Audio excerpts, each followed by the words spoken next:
Alice's Adventure in Wonderland.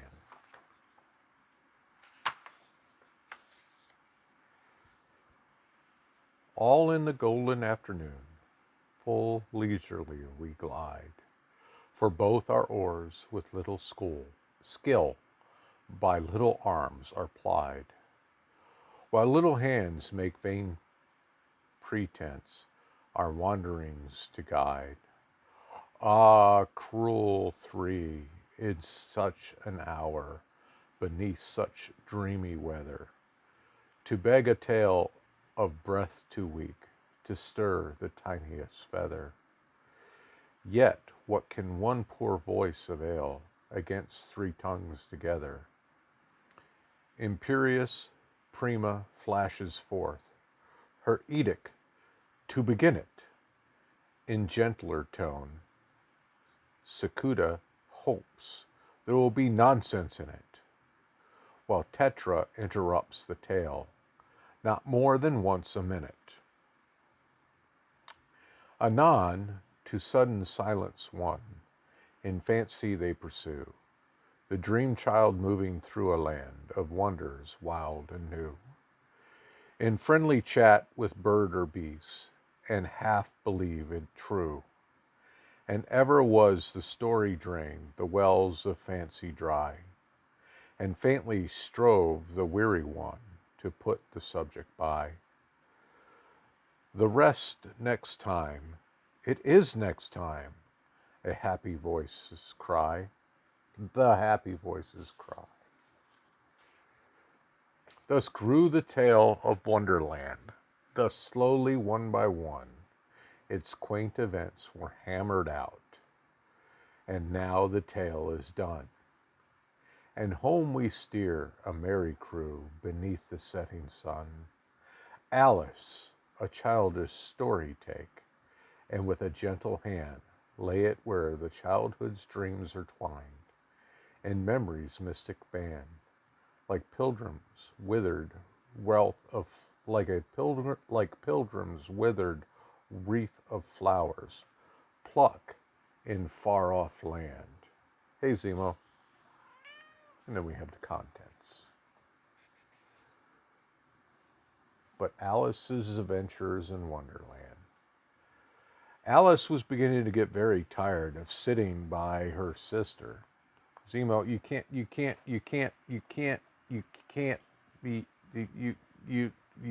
be there. Zemo, here, you can sit over there. Okay? Okay, Zemo?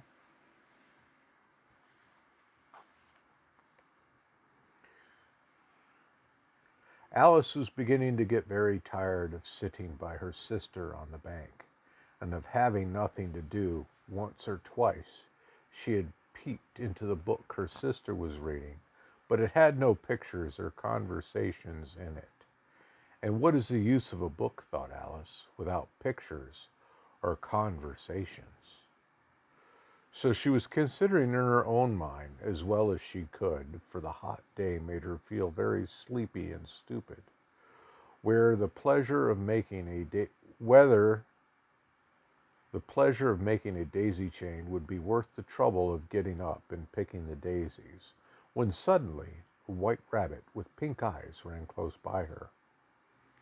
There was nothing so very remarkable in that, nor did Alice think it so very much out of the way to hear the rabbit say to itself, oh dear, I shall be late."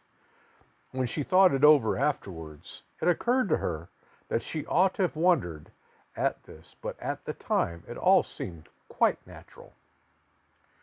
But when the rabbit actually took a watch out of its waistcoat and looked at it and then hurried on, Alice started to her feet, for it flashed across her mind that she had never before seen a rabbit with either a waistcoat pocket or a watch to take out of it. And burning with curiosity, she ran across the field after it, and fortunately was just in time to see it pop down a large rabbit hole under the hedge. In another moment, down went Alice after it, never once considering how in the world she was going to get out again.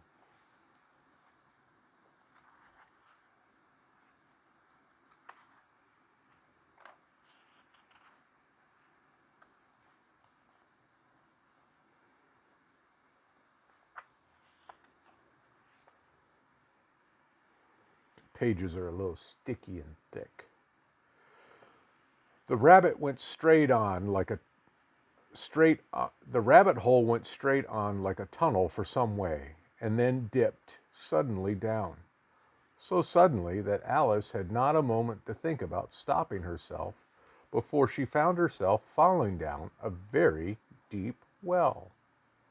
Either the well was very deep or she fell very slowly, for she had plenty of time as she went down to look about her and to wonder what was going to happen next.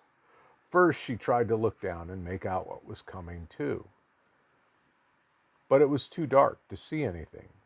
Then she looked at the sides of the well and noticed that they were filled with cupboards and bookshelves here and there. She saw maps and pictures hung upon pegs. She took down a jar from one of the shelves as she passed. It was labeled orange marmalade, but to her great disappointment, it was empty. She did not like to drop the jar for fear of killing somebody, so managed to put it in one of the cupboards as she fell past it. Well, thought Alice to herself, after such a fall as this, I shall think nothing of tumbling downstairs. How brave they'll all think of me at home. Why, I wouldn't say anything about it, even if I fell off the top of the house, which was very likely true. Down, down, down. Would the fall never come to an end? I wonder how many miles I've fallen by this time, she said aloud. I must be getting somewhere near the center of the earth. Let me see, that would be 4,000 miles down, I think. For you see, Alice had learnt several things of this sort in her lessons in the schoolroom.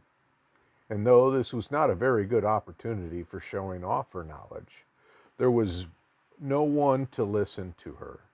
It still was good practice to say it over. Yes, that's about the right distance. But then, I wonder what latitude or longitude I've got to. Alice had no idea what latitude was, or longitude either, but thought they were nice grand words to say. Presently she began again. I wonder if I shall fall right through the earth.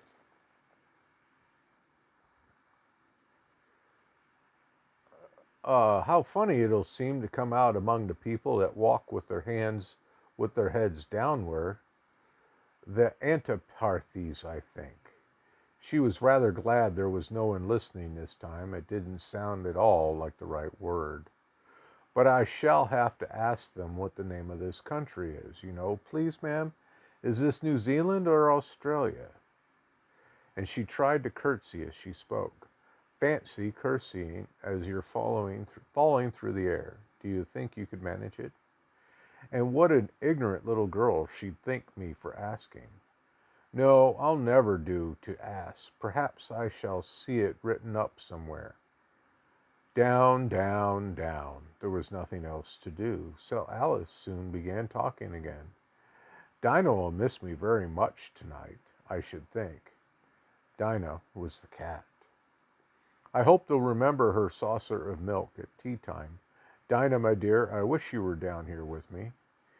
There's no mice in the air, I'm afraid, but you might catch a bat, and that's very like a mouse, But do cats eat bats, I wonder? And here Alice began to get rather sleepy and went on saying to herself in a dreamy sort of way, do cats eat bats? Do cats eat bats? And sometimes do bats eat cats? For you see, she couldn't answer either question. It didn't much matter which way she put it. She felt that she was dozing off, and she'd just begun the dream that she was walking hand in hand with Dinah and saying very earnestly, Now, Dinah, tell me the truth. Do you ever eat a bat? And then suddenly, thump, thump, thump, down she came upon a heap of sticks and dry leaves, and the fall was over. Alice was not a bit hurt.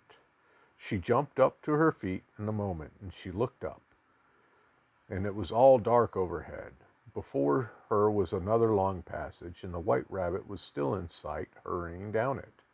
There was not a moment to be lost. Away went Alice like the wind, and it was just in time to hear it say, as it turned a corner, Oh, my ears and whiskers, how late it's getting.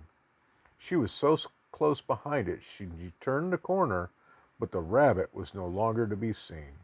She found herself in a long, low hall which was lit up by a row of lamps hanging from the roof.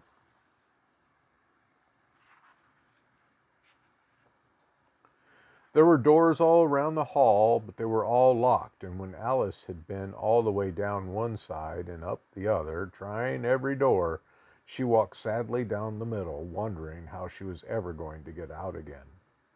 Suddenly she came upon a three-legged table, all made of solid glass. There was nothing on it except a tiny golden key, and Alice's first thought that this might belong to one of the doors in the hall. But alas, either the locks were too large or the key was too small. But at any rate, it would not open any of them. However, on the second time around, she came upon a low curtain she had not noticed before, and behind it was a little door about 15 inches high, and she tried the little gold key in the lock, and to her great delight, it fitted. Alice opened the door and found that it led to a small passage, not much larger than a rat hole. She knelt down and looked along the passage into the loveliest garden you ever saw. Oh, how she longed to get out of that dark hell and wander among those beds of bright flowers and those cool fountains. But she could not even get her head through the doorway. And even if my head would go through, thought poor Alice, it would be very little use without my shoulders. Oh, how I wish I could shut up like a telescope. I think I could if only I know how to begin. For you see, so many out-of-the-way things happened lately that Alice had begun to think very few things indeed were impossible. There seemed to be no use in waiting for the little door, so she went back to the table, half hoping she might find another key on it, or at any rate a book of rules for shutting people up like telescopes.